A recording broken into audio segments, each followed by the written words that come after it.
What is going on, everyone? I am back, and we are officially only 3 days away from the start of the NFL season, the start of fantasy football in addition. And I know a lot of you have probably had your drafts by now, but I still, regardless, wanted to put out this video of my personal top 15 players to avoid. I think it could be helpful for those of you that are doing some player evaluations right now, some trade analysis, and even for those select few that haven't drafted yet. Check out this video, and I think it could be very helpful in terms of putting together the best possible roster. So with that being said, we'll kind of hit this in terms of just descending order in rank. So my number one guy here is Todd Gurley. Now, look, I like Gurley as the player. He was a stud in his rookie year, but one of the most disappointing guys last year when taken, because you saw what happens when you're the best player on a team that is completely inept offensively. And to me, not a lot has changed with the Rams from last year to this year. Obviously, they have a new head coach. They added Sammy Watkins and they added a couple guys on the offensive line. But the question is that enough? Because I don't know if Jared Goff has completely figured it out yet. He didn't look like he belonged last year, and that's going to hurt Gurley. In addition, I still think defenses are going to focus in on Gurley because he is the best player on that offense, and they're going to make hard work for him in every single game. On top of that, I would say the main reason that I have Gurley on this list is because I've seen him go somewhere around the second round, and for me, that's just way too high for a guy that's not a sure thing for this fantasy season. So I would say if you get him in later rounds, I would be okay with the selection. Um, but moving on, we have a guy in T.Y. Hilton that was a stud last year with Andrew Luck. But notice the main thing there is with Andrew Luck. And Andrew Luck, obviously, his status on returning from surgery, uncertain. We pretty much know he's going to miss at least the first week. Some people are saying miss 3 weeks, miss more than that. And when the backup is there in Indy, I think you're going to see a reduced target share for everyone on that offense because, man, no one is going to get the same amount of targets, especially not Ty. Now, don't get me wrong. I still think Ty is a stud. He has the skill set, but the quarterback situation scares me there in Indy. Now, if you could guarantee me that Luck is going to come back, only miss 2 or 3 games, then I would be okay taking Ty. Now, I wouldn't say you should completely avoid him because it has the potential to work out in your benefit because if you take Ty in later rounds and kind of use him as a flex or something like that early on, when Luck returns, he will be a wide receiver one borderline guy. Next, third on my list, we have Demaryius Thomas. And similar to before, it is the quarterback situation here in Denver because I am not sold on Trevor Siemian. He is no Peyton Manning. If you look at it, Demaryius Thomas had his best years when Peyton Manning joined, and no doubt he has that skill set to be a top 5, top 10 guy in the NFL. But with Simeon there, I think everyone offensively gets their value diminished because of that. In addition, they also lost some pieces on their offensive line, so that's going to hurt the quarterback in the time he has to find his guys. Now, on top of that, that division is extremely tough defensively, so you know they're going to lock on to the top receivers and try and make the quarterback make a lot of mistakes. So for that reason, and for the fact that I've seen Demaryius Thomas again go somewhere in the second round, late second round, I would rather have him fall to another team and let me focus on another guy that I feel better about. Now, if you find him later somehow slipping to the late third, early fourth, I would take him. I think that would be a decent reward for your patience. So keep that in mind. But continuing the list of receivers, we have Michael Crabtree. And to me, Crabtree obviously has led the Raiders the last 2 seasons in touchdowns. But I think the Raiders are just becoming so stacked in terms of offensive talent that there has to be a guy that's going to diminish his role a little bit. And to me, that first candidate is Michael Crabtree because let's think about it. Amari Cooper has been getting better and better every single year, and a lot of people are saying this can be his breakout year. And I wouldn't disagree with that, honestly.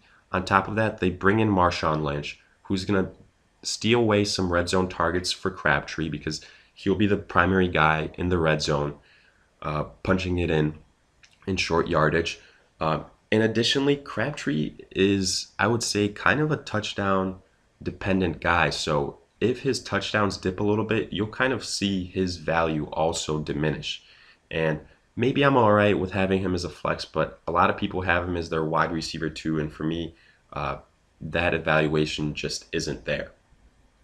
Now, again, my next guy, going back to the running backs, is Lamar Miller. And this is a guy that burned so many owners last year because we all heard the talk going to Houston, going to have a huge year because he is going to be that workhorse. But what happened? He got a bunch of snaps on an offensive that did not have a quarterback and it wasn't really dangerous. So teams stacked the box on him.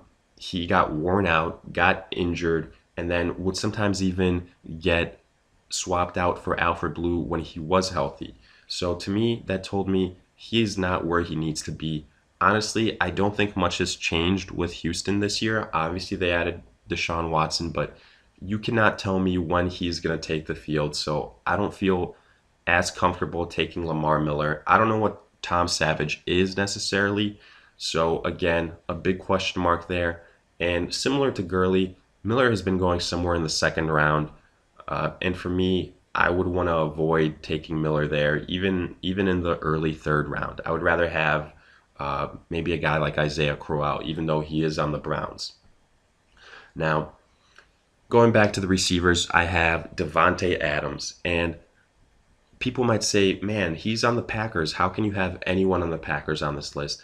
And the reason that I have Adams here is because, again, people are valuing him as a wide receiver too, and I think that's too high. If you have him as a flex, I would say, okay, not too bad, but you've added new pieces to Green Bay. I think Cobb comes back a little bit healthier. Martellus Bennett is going to get a lot of those targets, and my first pick in terms of who's going to get a smaller share is Davante Adams, because we know Jordy Nelson is going to ball out, and he's Aaron Rodgers' favorite target.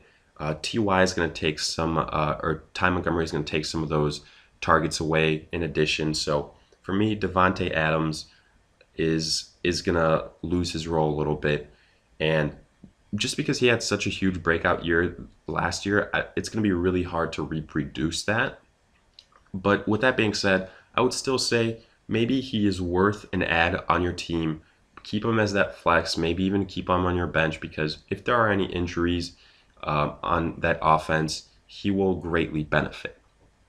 Continuing the run on receivers now, we have Emmanuel Sanders. And I mentioned his name when I was talking about Demaryius Thomas, and it is for the exact same reasons. Now, on top of that, Sanders is a PPR dependent guy. So for me, if we're talking standard league, I probably don't even really target Emmanuel Sanders. In addition, he is also clearly wide receiver number 2 opposite Demaryius Thomas. So to me, that shows an even lessened value. And again, until Denver figures out their quarterback situation and they can get a bona fide guy, I'm staying away from the receivers on that team. Next, we have a guy in Mark Ingram. And honestly, I could probably put Mark Ingram / Adrian Peterson. But the reason I have Ingram is because I think Peterson will kind of win out the majority of the handles on that team. I think that with Ingram, he is more of a PPR guy. He's going to lose those red zone targets. You've seen him get nicked up a little bit, and I think there's going to be more of a focus on getting the ball to guys like Michael Thomas. Snead did get suspended, but they added Ted Ginn. Coleman is there, so I think Ingram is going to lose touches to Peterson and even to some of the rookies that were drafted. Moving on, we have Jamison Crowder, and I think the whole situation in Washington is pretty complicated, but to me, you lose Garcon, you lose Deshaun Jackson.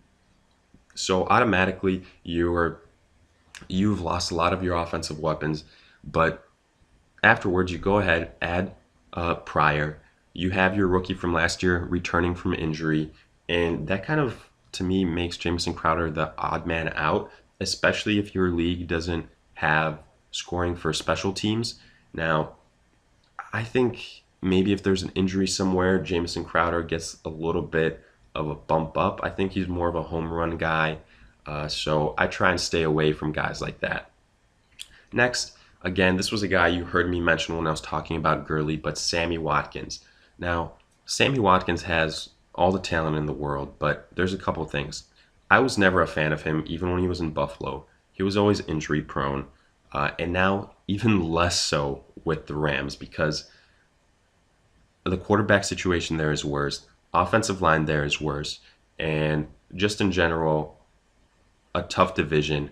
And I don't think Goff is ready yet to take that next step. I don't think Watkins probably has that rapport built with him. And honestly, I don't even like Watkins as a flex play. I probably would avoid drafting him altogether. Then moving on, we have our first lines player, and that is Ameer Abdullah. And for me, the reason I have Abdullah here is because the Lions have never been really a rushing team.